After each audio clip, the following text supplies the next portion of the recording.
right, good afternoon. So, people dread aging. It's almost universal. We dread what happens to our bodies, the wrinkles, the aches and pains, the deterioration. Part of the reason this bothers us is that at some point between our late teens and early 30s, our self-identity becomes set. We have this internal image of who we are for the rest of our lives. So as unavoidable changes start to set in, we feel like we're no longer ourselves because the identity in our mind doesn't match the identity in the mirror. So let's liven up the audience. Raise your hand if you're between the age of 45 and 55. Go ahead. I see a few hands. Good. Good, you all look different. But that's going to change when you turn 65 because this is when marketers, designers, and the rest of the world are going to lump you into one category. It's called 65 plus. This is another key factor in why we dread aging, right? As we go through our lives, we are constantly redefining our identity with every decision we make. It's our choices that define us. And then at a certain age, we feel like we have to start making life decisions from a series of bad choices. We can choose to shut down our life, go out less, do less, stay home, lose our community.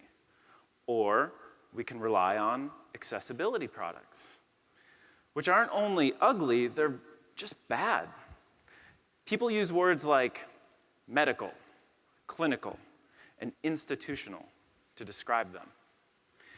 Now, while they may facilitate your active life, these demeaning products take a toll on your self-identity.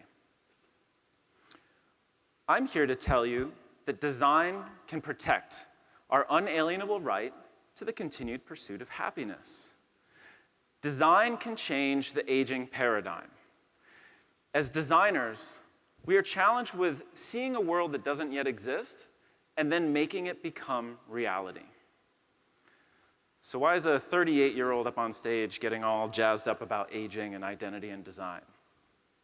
Well, let me back you up to February 21st, 2003, when I was an excited 24-year-old product designer who had just been hired to work for Michael Graves, the world-renowned architect and designer who had designed more than 350 buildings around the world and some of the most iconic products that surround us in our daily lives.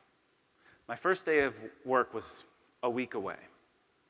At the same time, my soon-to-be boss and mentor was 67, and he was on top of the world.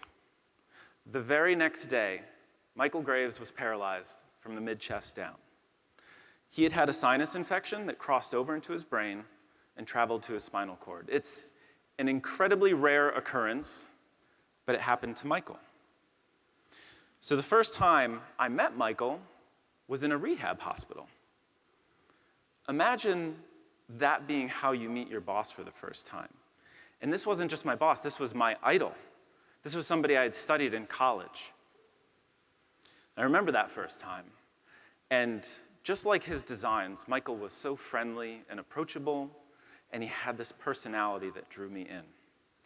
Now, Michael had just been thrust into this world literally overnight, where he was experiencing firsthand all of the indignity that comes with aging and disability and within healthcare.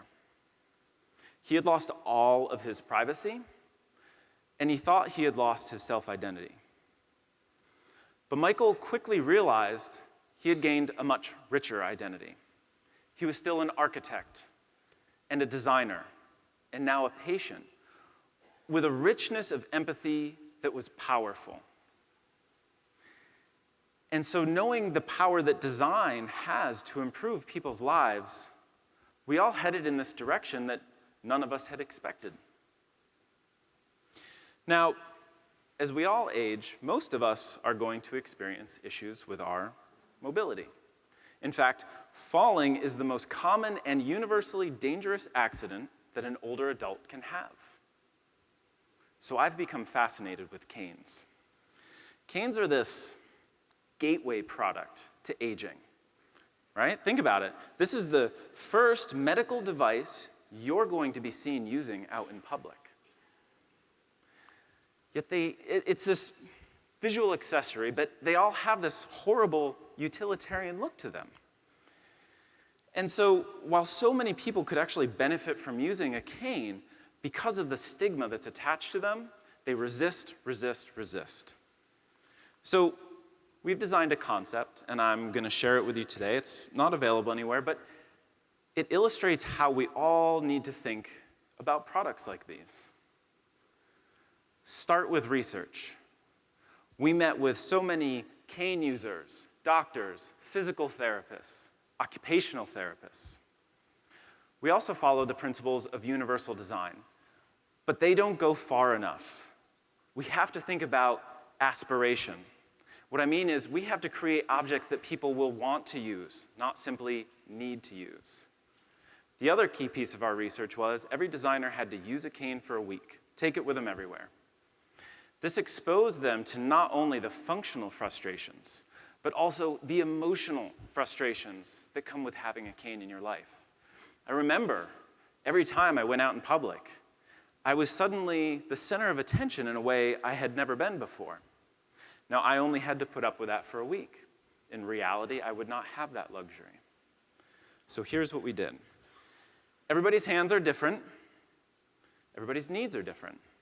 So we designed 3 different grips. Each grip has the same comfortable, non-slip coating, which means not only is it comfortable, but when you lean it up against something, it stays there. We also designed a whole new way to adjust the height, which is easier on arthritic hands, but it also hides all of the holes inside of the grip. So what you have looks like a custom walking stick, not some sort of repurposed flute. 2 of the grips can hang from your arm or the edge of a table. This one here takes it a step further. So this one takes it a step further. This lower extension gives you 2 places to grip securely when you sit down or stand back up. It's also great if you're just hanging out, need to kill time, to hang your bag. Thanks, honey. Now, if you notice the foot, this foot is great because it flexes and it grips any terrain, but we also designed it so it can stand on its own. And when inevitably somebody does knock it over, just step on it, pick it right back up.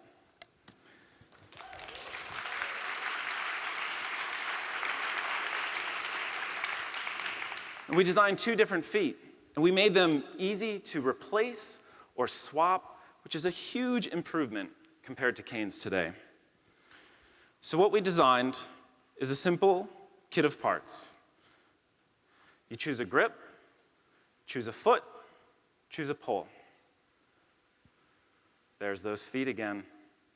Look how easy it is to just pull it right off with the push of a button. So like I said, you choose a grip, choose a foot, choose a pole.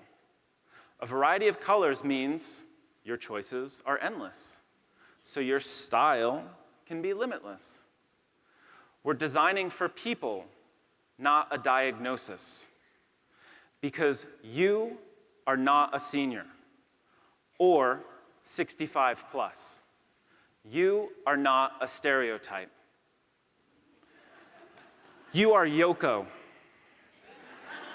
Buzz, Iris, a force. And for too long, you've been underestimated by marketers, designers, and the rest of the world. We believe passionately that while aging is not always a cakewalk, it does come with lots of cake. It should not be a series of losses or aesthetic compromises. You should have tools that respect your life, encourage your constant curiosity, and are designed to reaffirm your self-identity. It's time to change the face of aging so you can live by your own design. Thank you.